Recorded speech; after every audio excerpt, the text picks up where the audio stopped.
The London Society was founded in 1912. It was founded by Edwin Lutyens, Aston Webb, Frank Brangwyn, all sorts of key people in the cultural field at that time, architects, artists, politicians as well. And they were just worried about what was happening to London. There was very little planning, and they got together and created a civic society which would really have an influence on the way London developed. We think that now it's time to revive the London Society because London is growing again. All sorts of issues that they were discussing are now very high on the agenda about how do you deliver more housing, what do we do with growth, sprawl, tall buildings, where do we put airports, where do we build railways. All those issues are still the same. The green belt is huge at the moment. It's much bigger than we had planned it to be back in the 1920s. I think we need to look at it in some detail. Look at those bits which actually aren't as green and beautiful as people imagine. Analyse the quality of the space, analyse why we're actually doing it. Are we creating and maintaining the green belt in order to stop urban sprawl? And that was one of the key reasons for doing it in the first place. Or are we doing it to provide a green lung, a place for leisure, places where Londoners go? If it's a place for leisure, then there are lots of bits of the green belt which really don't function as for leisure at all. If we're creating a belt which reduces sprawl, then we don't need it to be as big as it is. I think what we need to do is to get some rational analysis into it. At the moment, all the response to any idea about development on the green belt is purely emotional, and our politicians are turning their backs on any debate.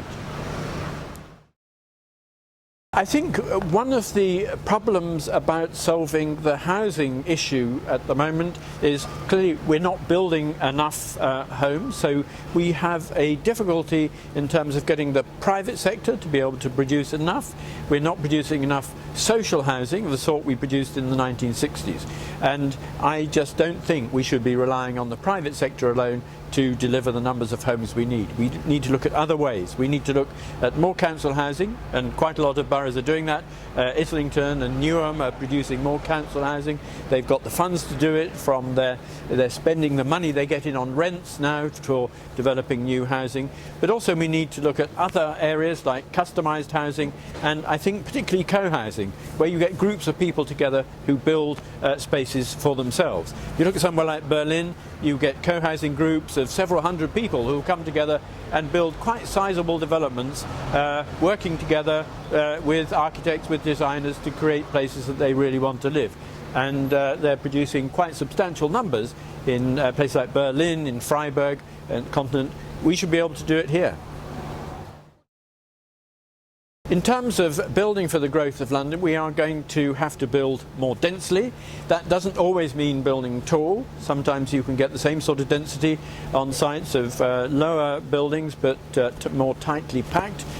Tall buildings have their place, and I think in the sort of clusters which are set out in the London plan, they work perfectly well. The things that we've got to look out for is, one, if a building is tall, seen by everybody, it needs to be a really good piece of design.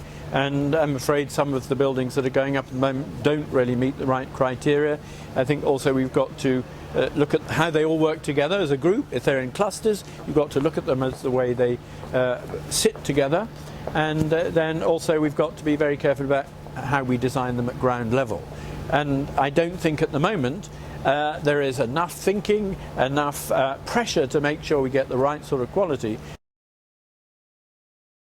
I think smartness is all around us now. We have lots of smart things going on, and I think it is inevitable that London becomes smarter, and to a certain extent lots of things we do individually with handhelds and so on which create a smarter way of life. And certainly there is in the London plan, and the Mayor has strategies to create smarter information, and there is plenty of data which is readily available about the way London works via the GLA and actually via the internet generally. We have research organisations like the CASA Institute at UCL, which is doing amazing work in terms of bringing all this sort of data together. I think architects should actually have a higher public role than they do. We have Richard Rogers, we have Terry Farrell. They do a lot of good work in terms of promoting better design, but I think there's much more architects should be doing. And I think particularly in terms of the whole housing debate, I think there is a dearth of imaginative ideas for new housing, and there's a lot of work that could be done, sort of work that used to be done back in 60s and 70s. Architects were very active both in the community and in developing innovative design solutions for new housing. We're not seeing enough of that at the moment. There's a lot of regulation, a lot of controls on the way housing is delivered. We need to release some of those to actually create more innovative solutions to the problem. In terms of cycling, healthier ways of getting about, the Mayor has nearly £1 billion to spend on that. We need to make sure that he is able to spend it. There are a number of restraints on that in terms of what, at the moment, there's a debate about the cycle superhighways.